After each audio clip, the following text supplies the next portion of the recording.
Bam!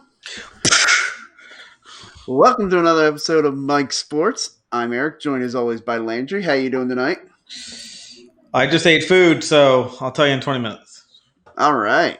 Yeah. So let's make sure to make this an extra long episode. So at the end, when Landry's sitting there like, look, dude, I gotta go. I'm good, I swear. Why aren't you on my camera? I am. Yay, that's a WWE wrestling dummy. Same shit. It's still me. So, hey, looks like we got sports maybe coming back. Yeah. What a crazy thought. Yeah, NASCAR is actually on my TV right now. Normally, that only happens one day a year, and that's the Daytona 500. And then maybe sometimes I'll get a little excited and try it out for another week or two, but not much beyond that. This is the latest I think it's ever been on my TV screen. Yeah. But it's, look, man, beggars can't be choosers. I got sports, so I'm watching. Look, and you know sports is about to come back because Dak reportedly is asking for $45 million. So he must be feeling pretty good about sports coming back. The only thing I'm thinking is he must be really confident that there will be no fans there because there won't be anybody to see that he's not performing well, and he could say, "Hey, look, I'm worth the $45 million. You don't see how bad I'm playing." Until this thing is done, I'm going to bring this up probably every video session we do on this good old Mike Sports because I've already stated my case. I'm not going to go into all that again. But I think with the $45 million, he's trying to set the bar. Because he thinks, in the next year or two, that will be the standard. And he just wants to be a part of the standard in his eyes. Yeah. And look, we all know Mahomes is going to break the bank. Oh, yeah, sure. We know he is. And he wants to be in that $40 million echelon of other quarterbacks. He's trying to get a hold of that now because he won't be able to do it later. Right. And I think the smart move for the Chiefs would be to once again get out ahead of this thing, try to pay Mahomes first. But what that's going to do is that's going to set the market and say, not that now, I say Carson Wentz set the market and then Jared Goff and Dak Prescott had to try and meet or beat his number. When Patrick Mahomes gets signed, I think everybody's going to have the logic of we're going to have to fall in line right behind that number. Yeah. And Dak's probably thinking, hey, you have an extra game of revenue now, too, that I have to play in. Right? So that's going to be a new leverage point and whatnot. The difference is has the cap expanded with the extra game? I believe so. I mean, the cap's been going up every year based on the money that the NFL makes. Right. I think, through attrition, it's gone up every year, but has it gone up specifically for the extra game? I don't know. I haven't heard anything. I would assume it would have to because, that'd be something the players would have had to bargain in, I would assume. Yeah. I certainly would. Look, you're not going to get me for an extra game. Make record profit over what you made last year, but I get the same salary I've always gotten. I have to physically put my body out there exposed to injury for an extra game. Right, and it's funny because I'm looking up while you're talking. Yeah, as we were talking about before, we talked about the whole bringing an extra game, giving 17 or 18 game schedule. I know I was a bigger proponent of the 18 game schedule, but that's a week or two or more that you're, like you said, you're putting your body at risk. That's got to increase the salary that you pay these guys. It's only natural. It's only, the supply and demand. You're supplying them an extra service, so there has to be, more compensation. Okay, so here it is. In the aftermath of the NFL players voting to pass a new collective bargaining agreement, the NFL Management Council has informed team officials that the salary cap will now be $198.2 million per club starting in the 2020 season or during the 2020 NFL season. Overall, player costs per franchise are $242.9 million, which comes to $198.2 on the salary cap and $44.7 million in benefits and performance. As a part of the new CBA, the player share revenue will improve from 47% to 48%. Beginning in 2021, the salary cap will spike accordingly, obviously, with it. The number is right around where we predicted, or where it was predicted at the tail end of February. The seventh consecutive season in which the salary cap has risen by $10 million or more. So on average, we're averaging a $10 million increase per year. What it looks like. So, I would say you take that $10 million, you divide it by the amount of games, and that's what you have to add on for the $17 million on top of a normal $10 million, right? Right. So let's do some math. Are we 17. going to start doing Scott Steiner style math? 17 divided For by. those wrestling fans out there. There's this great diatribe.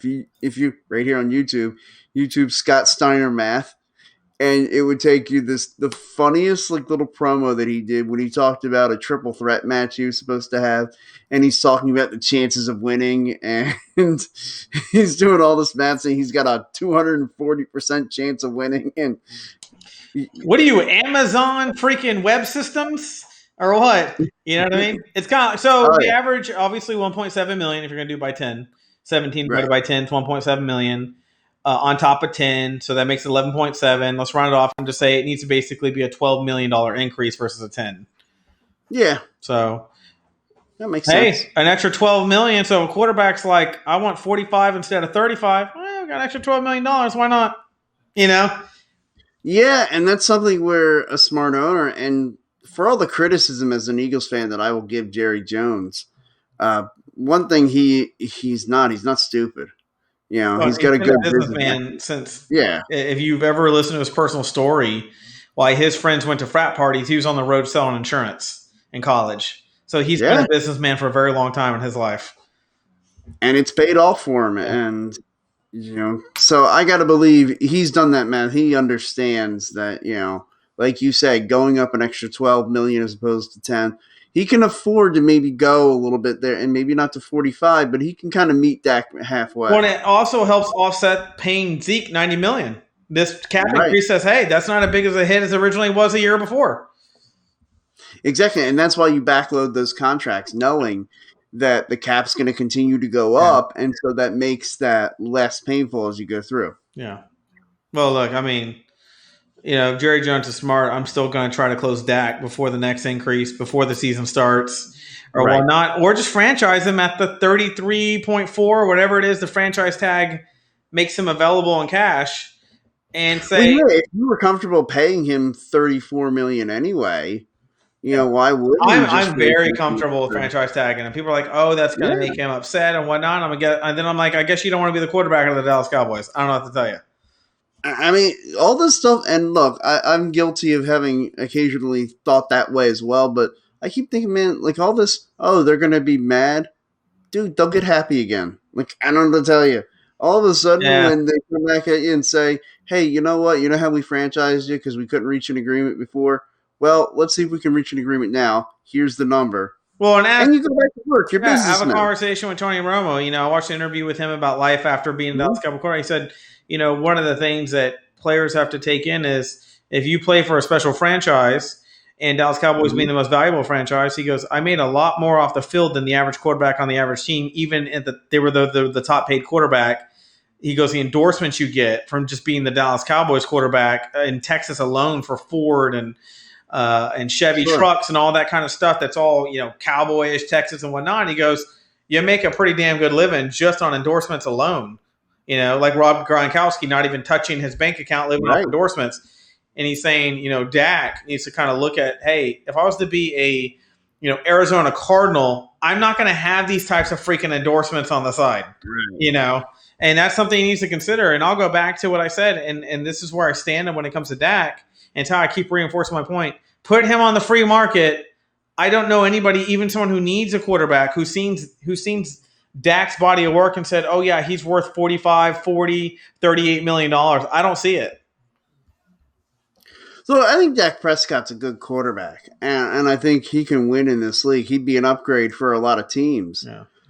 But, I mean, to me, what works best for Dak is to make sure he stays in Dallas. Yeah. That team right now is built to be successful.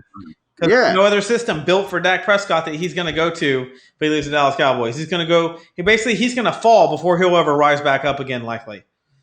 Right. I mean, even if you thought, okay, he could plug in and he could play with, say, the Raiders, okay? And maybe he might have some success there. But I truly believe the area where he'll have the most success is with the Dallas Cowboys. That offense is tailor-made to his strengths. He's got a Pro Bowl all pro running back in Ezekiel Elliott. He's got some great receivers. It's just all built for Dak to have success. And to me, you don't pass that up. Yeah. And he can get another, I know this is his first big contract. He can get a second big contract if he, stays there, uses the weapons. And that's going to be the one where he's kind of, I don't want to use the word stealing money, but that's where you see where the Cowboys may not be able to pay CeeDee Lamb in 4 years. Amari Cooper will be 4 years older. If you had to pick the salary you think Dak is worth, where you sit? I've already told you mine's $28 to $32 million. I'll go a little higher than that. And 34 would be my absolute max that I would say, look, if we're going to push and negotiate and go back and forth, if you say 40 or you say 38 and I say 32 or 28, I'm going to meet you at 34 million even. I think he deserves basically the same deal Carson got, $32 million. Okay. And I mean, because if you look at their body of work, okay, Carson's had a lot of regular season stats. I could throw at you a ton of numbers of what Carson Wentz has done. And Dak has had, he's had the longevity. He's been able to play each year and he's finished each season. So, I mean, he's got that strength. I feel like those two are apples to apples. What's Carson Wentz's record? Oh, it's really good. Let's see. It was 9-7 his rookie year. Was he 11-2 his second year? So, let me see. Hold on. Yeah, and then record. Or he was 7-9 his first year. Yeah, 11-2. Let's see. His passing yards are 14,191. He has passer rating of 92.7. 1,131 completions. His completion percentage is 63.8. He's threw for a league record 379 completions by a rookie, breaking the record of 354 by Sam Bradford. I'm trying to find what is this? Oh, I should put winning record. Winning record. Or win-loss record, yeah. Yeah.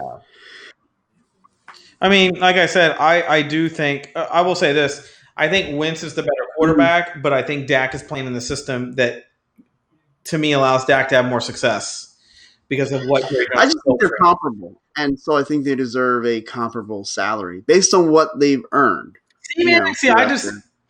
I couldn't do it. I could not pay Dak what Wentz is worth because I don't think he's as good a quarterback as Wentz. I think Dak benefits from the system that has been built for the Dallas Cowboys offense to be high octane.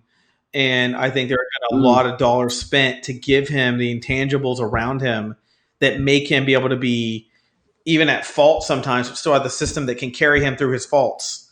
Whereas I think Wentz, although the Eagles are good and they have some good offensive linemen and whatnot, Wentz is the key to the Eagles' offense moving forward. I don't think Dak. In other words, I think if Dak gets injured and Andy Dalton comes in, I still see a lot of success with the Dallas Cowboys. Right. Whereas if Carson were to get hurt, it's kind of season over. Yeah, unless you have a Bridgewater or you have a Fool's Gold in there, or you have one of those players where they've either proven it or you've seen them on other teams hold the ship while the guy gets back in shape.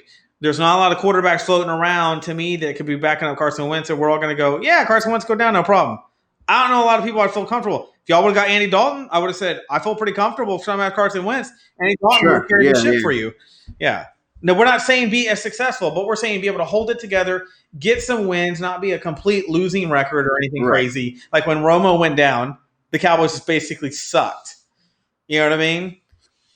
Right. And so for example, when Carson went down towards ACL, Nick Foles came in, and they go on win the Super Bowl. Everybody looks at that Super Bowl game and what he did there as far as oh wow, that what an accomplishment by Nick Foles. I look at the game that he had against Atlanta, where he was not spectacular, but he was solid. And that's what the expectation for me was, that if the Eagles were going to be successful, it was going to be Nick Foles doesn't kill them, their defense plays well, and that's how they're going to be successful in the playoffs. And in that playoff game against Atlanta, that's what happened. And then the NFC title game, I mean, the game turned on a pick six by Patrick Robinson. And I mean, so in my mind, that was a game where it was a tale of the momentum, but mainly because of the defense. And so again, where Nick Foles kind of did his job. The odd one out is the Super Bowl game and that's the one everybody remembers, where he just blows up and goes nuts and outduels Tom Brady, who had a Super Bowl record performance. Right. And but Nick Foles still gets the win, and that's what everybody remembers. But I think what you got out of Nick Foles in the NFC title game, in the divisional round game, that's what you want out of your backup quarterback.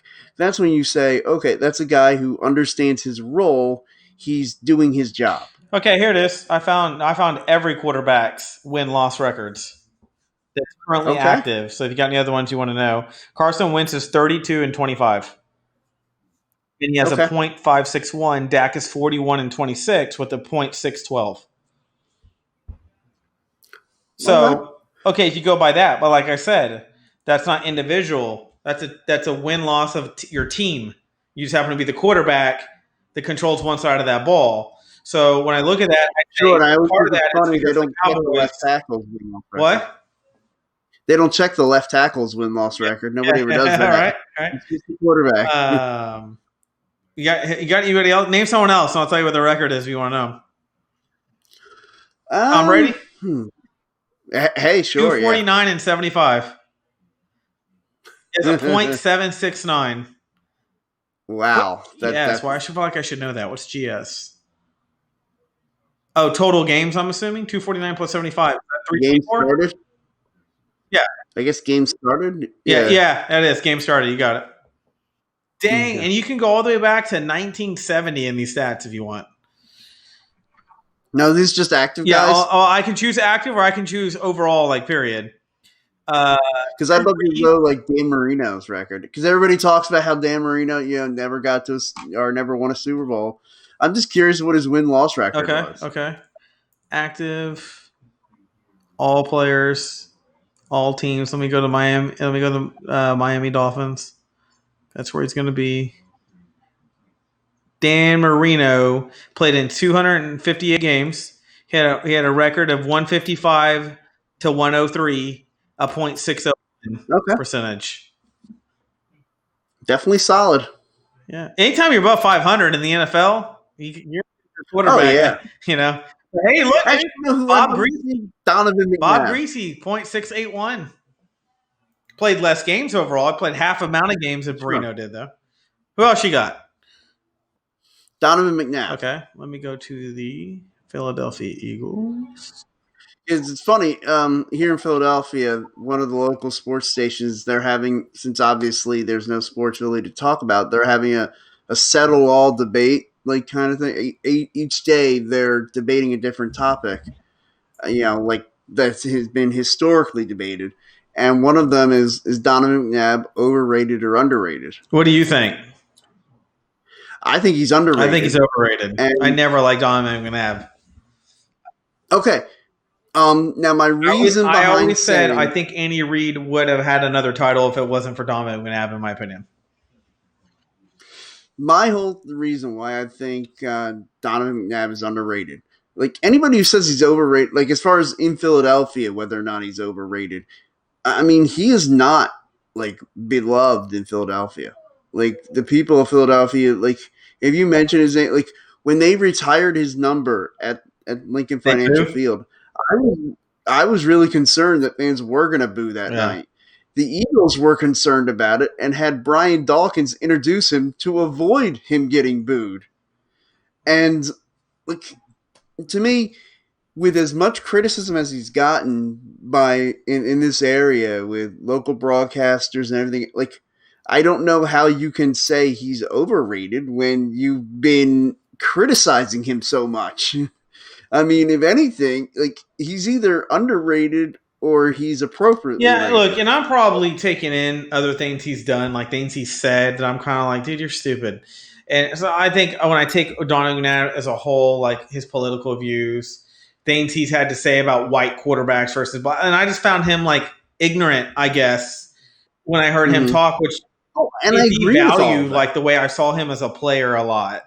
Whereas, especially a lot of people didn't like T.O., but I'm like, dude, T.O. played on a broken leg. T.O. wanted to win. McNabb was like the whole fight, and then before the Super Bowl that they had in the rooms at the hotel, and all the stuff I heard about, and during the interviews when they interviewed T.O. and they interviewed McNabb about that. 20 years later or whatever, like what really happened and all that stuff came out, or 15 years, whatever it was. I never thought I'd say it, but I sided with T.O.'s view. I did. T.O.'s like, look, man, we're here to win. I don't care about being in bed right at 8:00 and being all perfect and whatnot. He's like, McNabb lived in this world where he was mediocre but still wanted to act like he was great. And I kind of agree with T.O. I found McNabb kind of a holdback for T.O. in a lot of ways. Mm-hmm. And like I said, I think Andy Reid, in my opinion, not that McNabb, I never said McNabb was a bad quarterback, but I don't think he was. I don't think he was underrated. I just think Andy Reid had that team in position to get back maybe another time with the right quarterback. I just don't think McNabb was a quarterback to carry him over that hill. I don't ever think it was an Andy Reid deficit. I always thought it was a McNabb deficit that kept Andy Reid from winning a Super Bowl, in my opinion. Well, I'll tell you what. One thing I looked at with Donovan as it relates to the Terrell Owens thing was, like, you knew what T.O. was. Yeah. Like, when the Eagles brought him in. Like, you knew this guy was not going to come in a preacher's outfit. Tell you that. No. And so this whole idea that, you expect him to come in here and be the good soldier, like, if that's really what you believe, we got to work on your expectation setting. Yeah. And so in that situation, if I was going to count on somebody to be the adult in the room, it was going to be Donovan McNabb. Like, dude, you're the quarterback, you're the team leader, stand up and act like it. Leaders lead. And to me, Donovan didn't do enough of that in that situation, and particularly in 2005 when stuff hit the fan there for the Eagles and with the T.O. thing. And T.O. had a particular problem with the fact that Donovan McNabb went to bat publicly and privately for Brian Westbrook to get a contract extension, but did not do the same thing for Terrell Owens. When Donovan had statistically his best year when T.O. played 15 games. And T.O. was, Donovan had his most success with T.O. as his receiver. Right. And that Donovan should have gone to bat for Terrell Owens the same way he did for Brian Westbrook. And that is one of those where, like, I don't see how Donovan didn't see that he should have been doing that. Like, look, even if it doesn't work, at least you can say he tried. Like, he should have gone on any radio station anywhere and just said, yeah, I think T.O. should get a new contract. Hey, look, he'd just be stating an opinion, and it's not like he can go make the contract happen. Right. Even if that's not really how he felt. Knowing that was something he could do to appease his star player and to get them back on the same page and get them back worrying about playing winning football. Like, to me, it's like, dude, that's a no-brainer. I forgot what I saw, and maybe you might know what it is, but it was Donovan McNabb and Andy Reid. Andy Reid was on the whiteboard showing him a play and whatnot. He said, hey, we need to simplify these plays for you. You need to let me know. And it basically sounded like he needed to dumb down the offense so Donovan McNabb could be a more successful quarterback. I remember watching that on ESPN Film, and I can't remember. It might have been the show from the NFL Films or something. I don't know.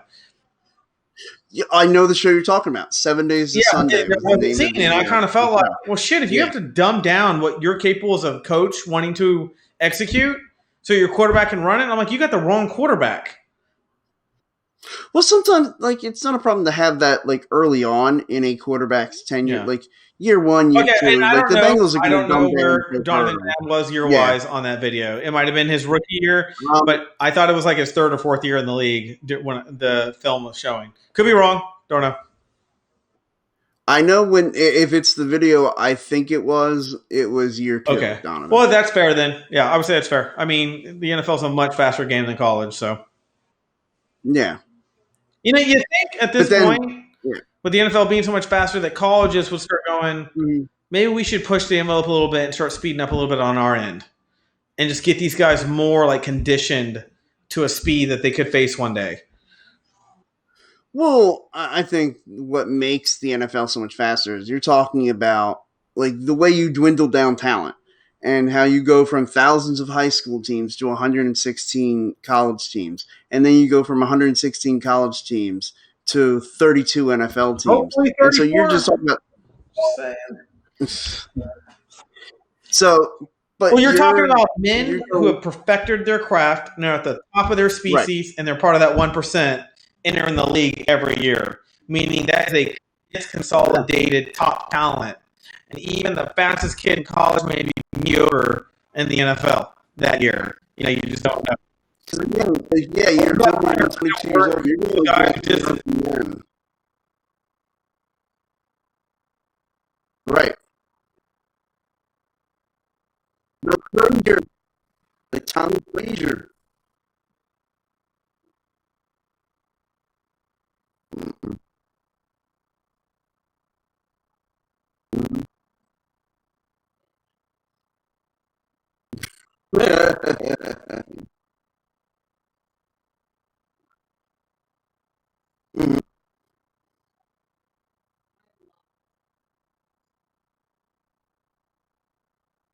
Well,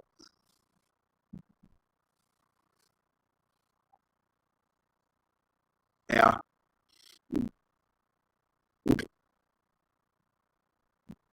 Phillips.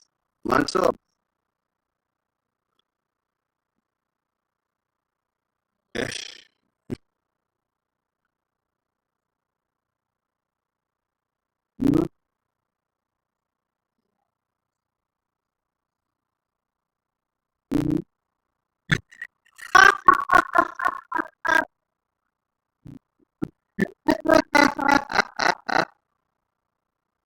That's great.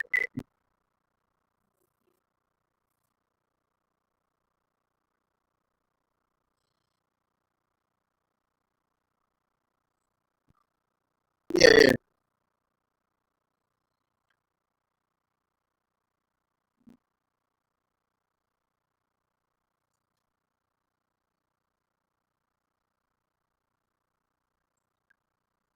Yeah, just like Grant Lindstrom. They had some offensive linemen and defensive linemen that did all right.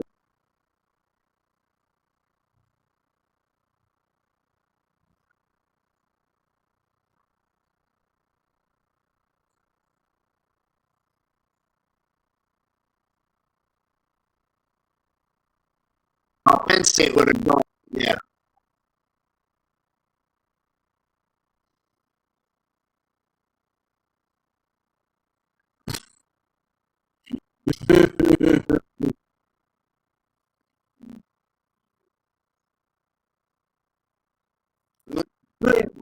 He played one preseason game and retired. I just can't top what I've done.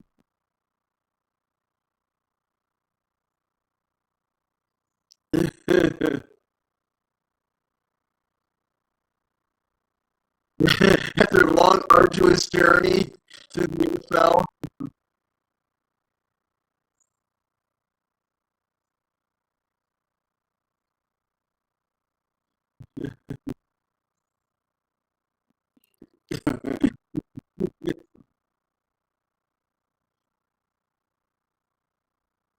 Yeah.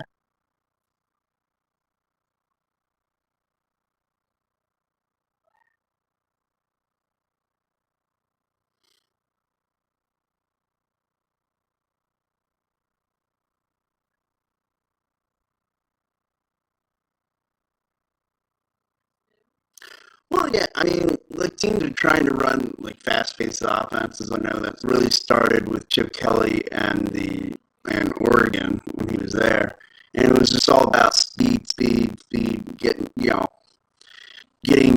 more plays off than the other guys, and but team speed, I think, is what is missing in a lot of these schools.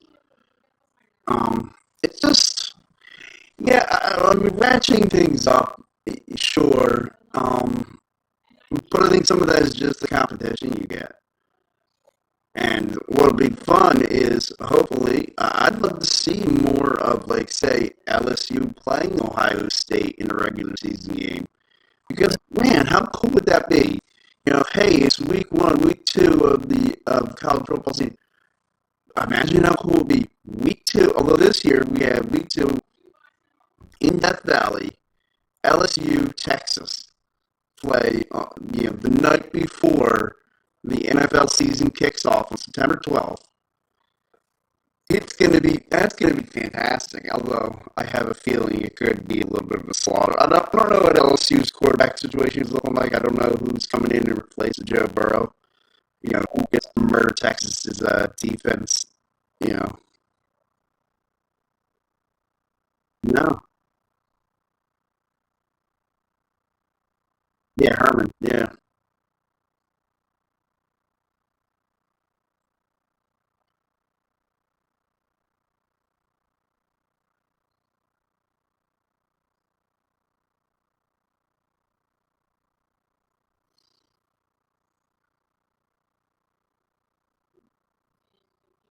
They want to be competing at the elite level. They want to be competing with the Oklahomas, the Alabamas. Yeah,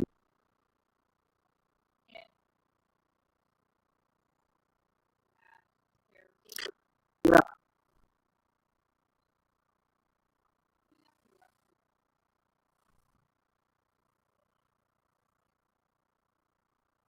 But Saban's got to be Saban's got to be number one, isn't he?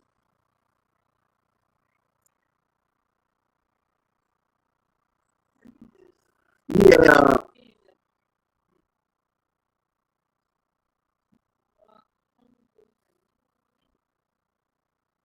Okay, that makes sense.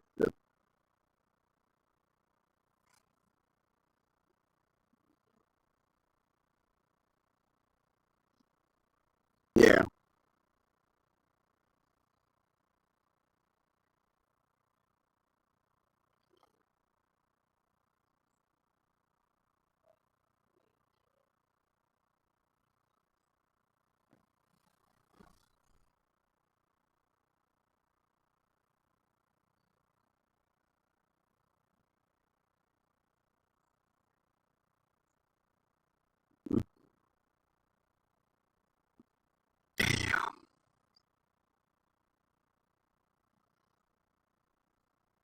Okay.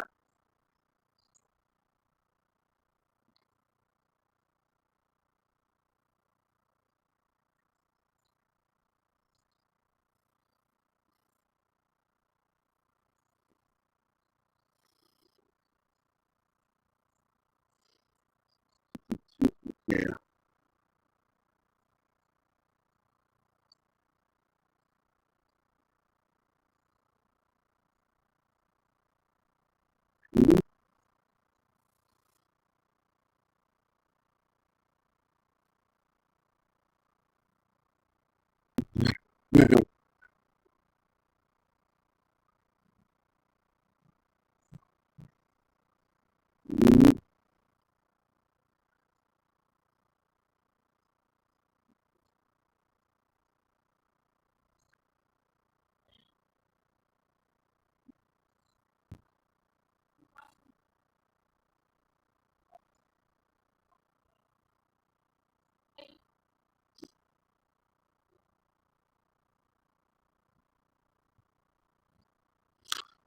I mean, I gotta be honest. Like where I work, if our big competitor came to me and said, "Eric, this is what you're making here.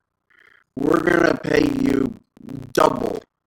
We're gonna pay you 5 times what you make to come do the same job with us." You know what I would say? Peace.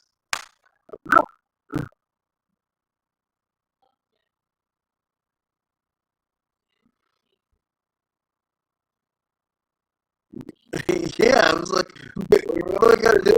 Like, there's probably something else you want me.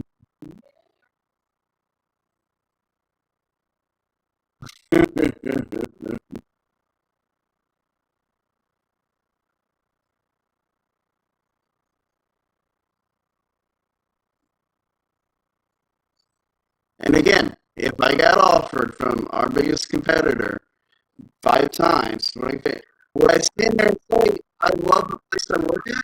Sure. What's that?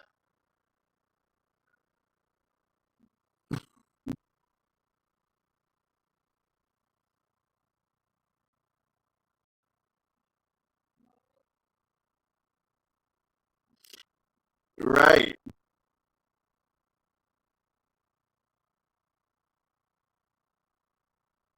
You'd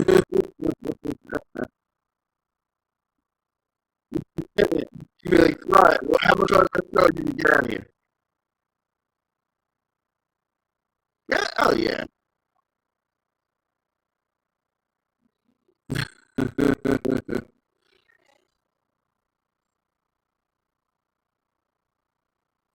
How do you get arrested in Buffalo? Like, what's there even to do in Buffalo?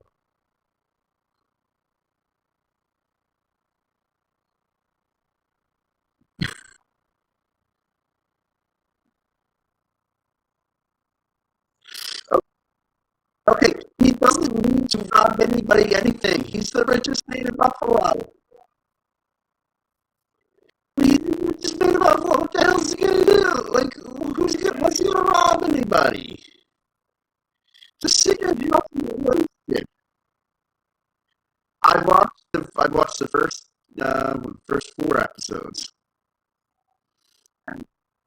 It's definitely it's a good watch. I've enjoyed it. Very insightful. I mean, I'm a little no change. You know, I thought it was the best ever before I started watching it.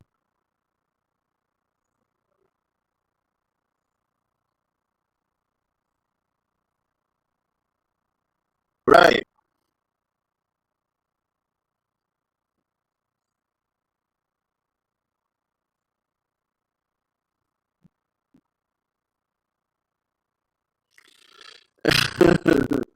Well, I enjoyed the insight into what happened at the end of the Detroit series when the Bulls finally got past the Pistons.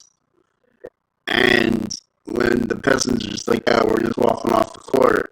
And it's like, yeah, Michael was just like, no, like you should have stayed there and shook hands like a man. Like we battled you and we fought and we took the spot from you. And, he says, like the back and forth Isaiah Thomas saying, well, when we passed the Celtics walked off, and it wasn't for the fact that basically Isaiah Thomas cornered Kevin McHale. He would have walked off without shaking, McHale would have walked off without shaking Isaiah Thomas's hand. And, like, but to me, I love that comparison because then Michael Jordan fires back. Well, yeah, but when we lost to you the 2 previous times in the Eastern Conference playoffs, did we not stand out there and shake your hand and congratulate you and wish you luck in the next round? Because you should have done the same for us.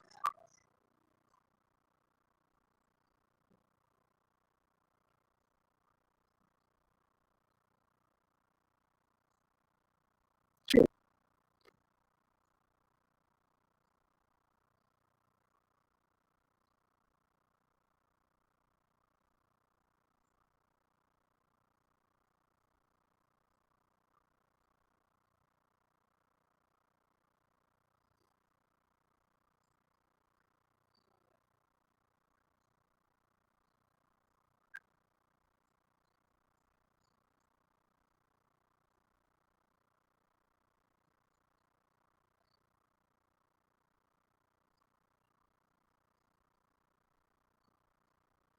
Right, right. Come on.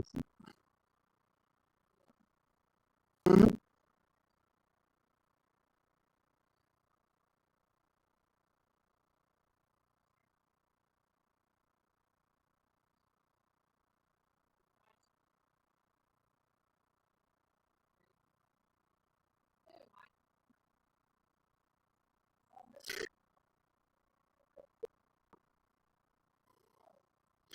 Yeah, but I mean, like at that point, the Pistons did win a couple times over the Bulls. They got past the Bulls a few times, and they won a couple titles. Like, I mean, they did win. Like, they did some stuff.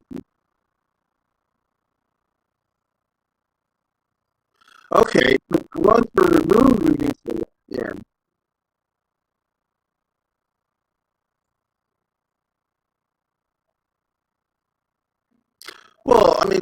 Pistons had like everybody in the Pistons suffered from the whole. They got the image of they were the bad boys, and so they became kind of like the bad. They were the bad guys. They were,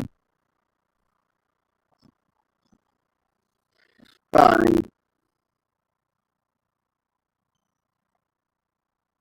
oh, I don't know. Yeah, yeah. I'm definitely one of the few areas of the country I haven't been to.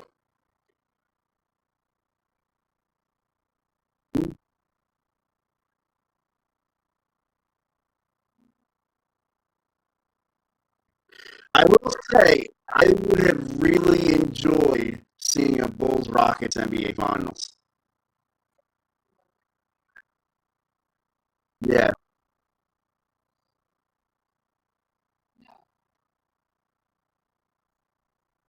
Hmm.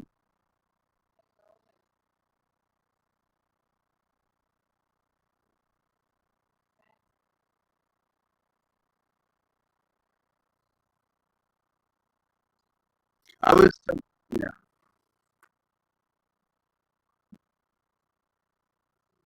I don't know.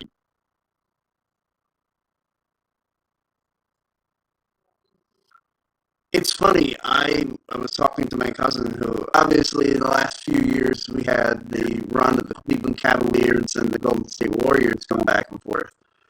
And he asked me, we talked about Michael Jordan and the Bulls, and I said, man, I said if Michael Jordan hadn't retired, the Bulls Rockets would have had a series. They would have a couple series eerily familiar to the Warriors and Cavaliers.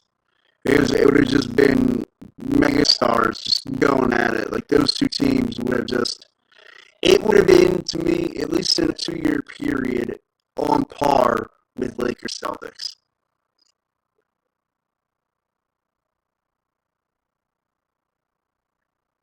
Right.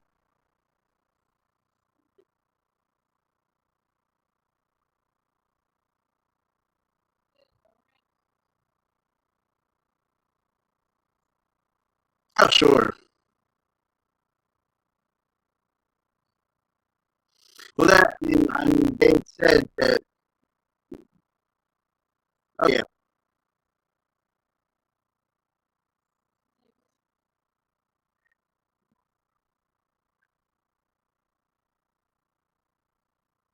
yeah. It was no like, oh man, if you could have held it. No, it's if he plays a normal guy's career length, he gets 8 titles.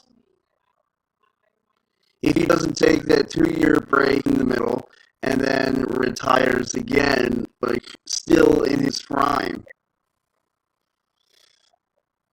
like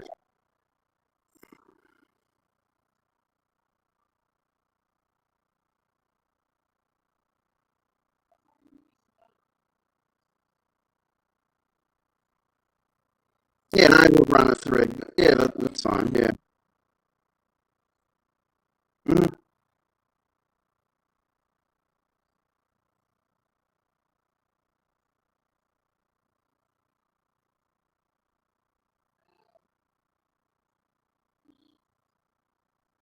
Hmm.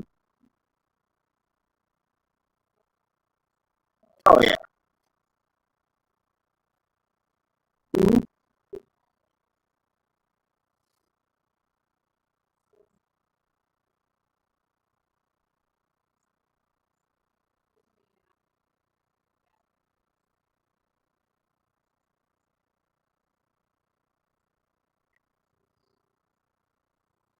Yeah.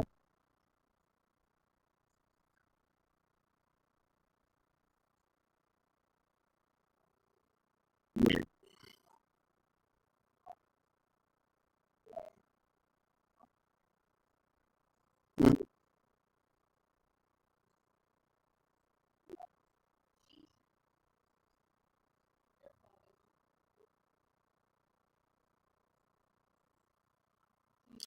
Now, Michael Jordan's number one because Michael Jordan would not allow himself to be anywhere but number one. And I mean, because if he heard you or I say, I don't know, LeBron could take him 1 on 1, he'd have to go right now, find LeBron James, and say, hey, we're playing 1 on 1. And he would keep playing until he beat him. because that's just the kind of competitor Michael Jordan is. To me, the truly greats are great because they just can't stand the idea of losing.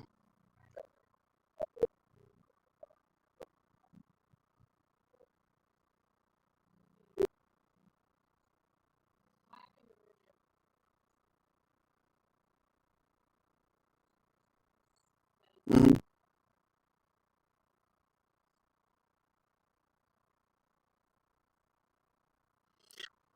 Right. And as far, I heard a local Philadelphia guy say, he said, as far as individual areas of basketball, LeBron James is better than Michael Jordan in a lot of individual facets of the game of basketball. He's like, but when you put it all together and say, go out there and play, Michael Jordan's the greatest of all time.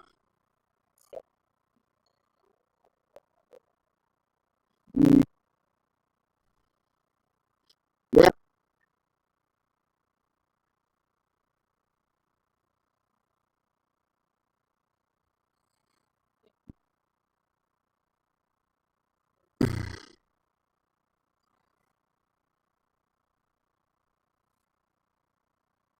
Oh, sure. No, he's phenomenal.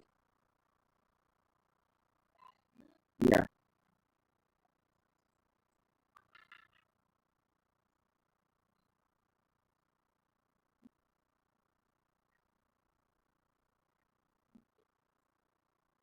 Yeah. I think Michael Jordan, I'm going to think, I don't even stop and consider.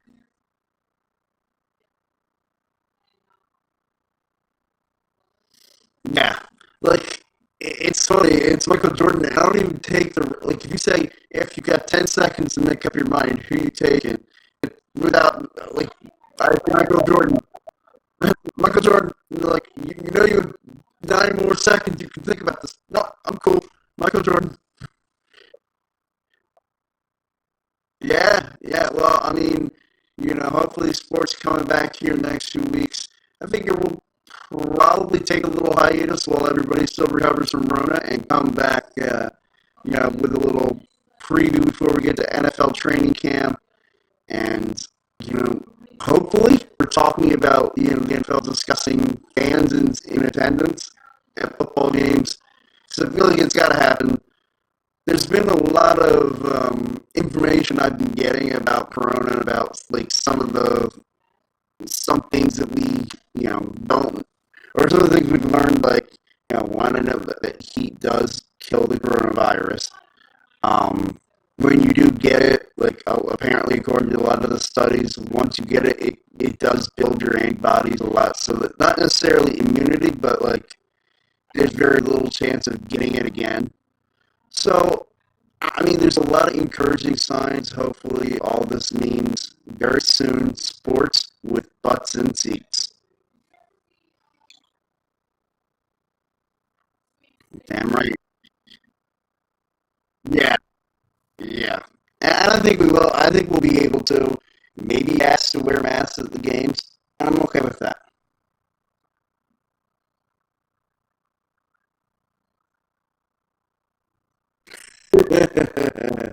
All right. So,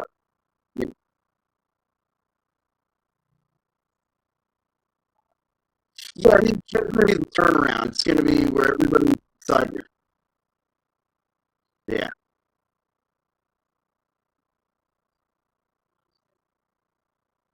I think by later we're going to have a COVID vaccine, much like you get the flu vaccine. Yeah.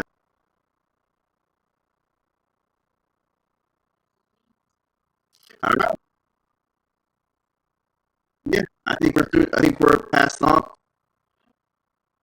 Exactly. Hey, almost like they planned it that way.